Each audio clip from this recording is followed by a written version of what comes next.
Military forces raid CJNG safe house in Chiapas. Disastrous situation in the region. Weapons at CJNG vests. The seizure by Mexican authorities after a confrontation with Almensio's cartel in Chiapas. Following the theft of an agricultural truck, Mexican authorities arrived at a property in the municipality of Villa Corso, Chiapas, where they were met with gunfire by alleged drug traffickers.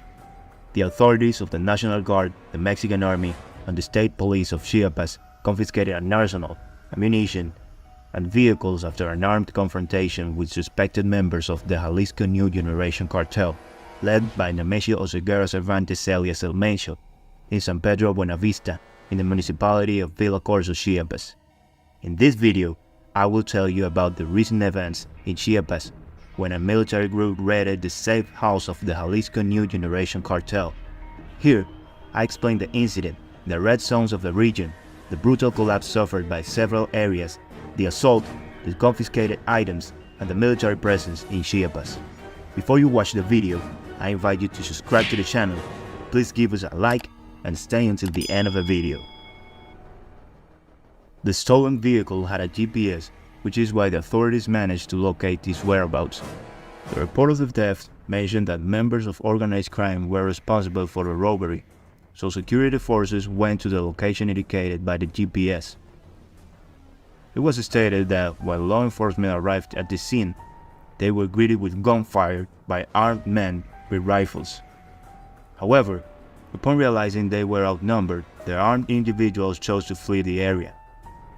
The Secretariat of National Defense, through the command of the 7th Military Region and the 31 Military Zone, reported in a statement that the following items were seized: 9 AR-15 rifles, caliber 5.56, 1 Gale rifle, caliber 5.56, 1 shotgun with a fixed stock, 1 AK-47, known as Cuerno de Chivo, caliber 7.62, an accessory to use rifles as grenade launchers, 74 magazines for various weapons, 3 40 caliber grenades, 1 homemade grenade, 7 vehicles of different brands, bulletproof vests, and 1,700 rounds of ammunition of various calibers. Everything seized was handed over to the public ministry, as reported, but it is possible that they have more artillery in other places. Official sources told Mexican media that several of the confiscated weapons and bulletproof vests were marked with the letters CJNG and the word Deltas, which is one of the armed factions used by Almensio's cartel for high-impact attacks. Intelligence reports echoed by journalistic accounts indicate that the group that confronted Mexican authorities in San Pedro Buenavista, Villa Corso, Chiapas, would be led by a man identified as Marco Aurelio, alias El Peligro, and another man nicknamed El Narizon may have been with him. In Chiapas, Mexico, there is knowledge of a dispute between the CJNG and the Sinaloa cartels, both vying for control of the territory for drug trafficking. There are even reports that the CJNG has ventured into Guatemalan territory, where they are accused of committing several crimes. In September 2023, videos circulated on social media warning about armed groups affiliated with Mexican drug cartels moving in Chiapas, Mexico, near the border with Guatemala. Guatemalan authorities have reported on operations they are conducting in the border area to prevent this situation from affecting Guatemala. In September, the 43rd Commissariat of the National Civil Police in Huehuetenango shared Circular 1733/2023, which alerts to the possible entry of members of Mexican cartels into Guatemalan territory. The circular warned, through information sources, it is known that members of the Jalisco New Generation Cartel intend to enter Guatemalan territory through the border with Mexico. Currently, they intend to invade the following areas: Nanton, Santa Ana Huiste, Mesilla and Democracia, Huehuetenango, also Tecún Amán, Malacatán, Tacana and Sivinal, and San Marcos. Reason: power struggles, takeover, and territorial control. In Huehuetenango and San Marcos, armed attacks have occurred where CJNG members are implicated, but nothing has been confirmed. According to reports from residents of border areas, drug traffickers enter the country in caravans of vehicles, commit crimes, and then flee back to Mexico. Guatemalan authorities have consistently reported reinforcing military and PNC presence at Guatemala's borders with Mexico. However, do these measures prove effective? In the skirmish, there were no reported deaths or injuries on the part of the state forces. The situation in Chiapas, in southeastern Mexico, is one of collapse. Organized crime blockades isolate populations, control migratory flows and commodity prices, raid marginalized homes for use as safe houses, force people to join gangs, extort, charge protection fees, daily shootouts, murders, beheadings, dozens displaced, food shortages, and the shutdown of schools, transport, and businesses. All of this, despite the recent deployment of at least 2,300 military personnel on the Chiapas-Guatemala border. The Maiceras are entering homes and forcing people to join them, and those who refuse are thrown out. Yesterday, they evicted my niece and her children from their homes. They fled to Guatemala, and others went to the coast, reported a relative of the affected individuals to journalist Mariana Morales for the Reforma newspaper. Occupations are carried out by members of the group El Maíz, an arm of the Jalisco New Generation Cartel.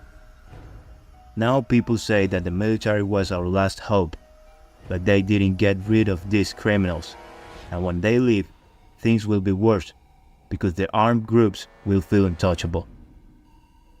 More than 3 years ago, in June 2020, the newspaper El Universal, based on a federal government intelligence report, revealed that the Sinaloa and Jalisco New Generation Cartels were fighting for control of municipalities near the Pacific Ocean coast and bordering Guatemala, strategic for their illicit activities.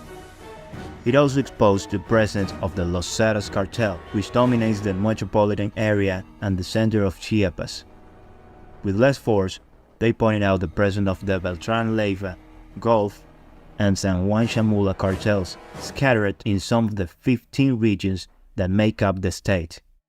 Additionally, the presence of the Mara Salvatrucha 13 and the Barrio 18 gangs, mainly dedicated to drug dealing and homicides in 12 localities, was identified.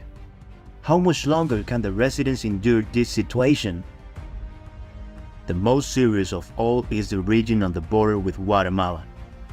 Narcotics advanced like metastasis, corrupting the structure of towns. It involves the dispute between the Sinaloa cartel and the Jalisco New Generation Cartel. Extortion and thousands of displaced people are reported in the entities such as Comalapa, Amatenango de la Frontera, and Motocintla. It is the most terrible, capsizing, panic, gas and gasoline are scarce. People live every day trying to escape.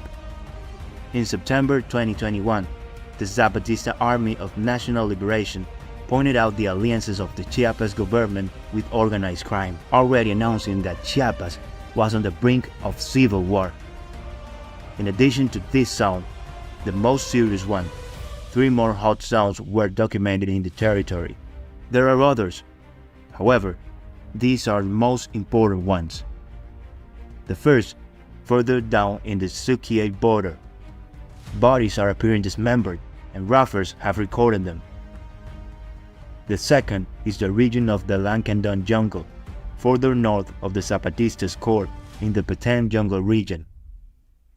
2 much larger communities than Ocosinco, called Nueva Palestina and Frontera Corozal, recently merged. It is a strategic area, the route to the Gulf of Mexico.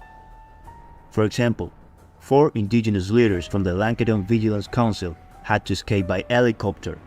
There are no conditions to do so by road. Lastly, the third is located north of the entity bordering Tabasco in the city of Reforma, where there is a presence of the CJNG's Delta group. There have been arrests, disappearances, dismemberments, a very critical situation. Barbaric, isn't it? The collapse caused by narco-violence has led the general population to loudly demand the presence of the National Guard and the Mexican Army. In videos and print media, you can see how communities can no longer endure the situation and are demanding the presence of federal law enforcement to return to normalcy. However, defenders of the territory who have chosen to remain anonymous have pointed out that this demand is a trap. In fact, there is already a military presence, as in the case of Chico Mausoleo, near the border where the 101st Infantry Battalion was built, very large, with rooms and bases for the National Guard in the mid-6-year term of Peña Nieto. It was supposed to guarantee security, and the opposite happened. The recent dispatch of more than 2,000 soldiers to the border region, however, has not stopped human rights violation by organized crime. What have the military groups achieved?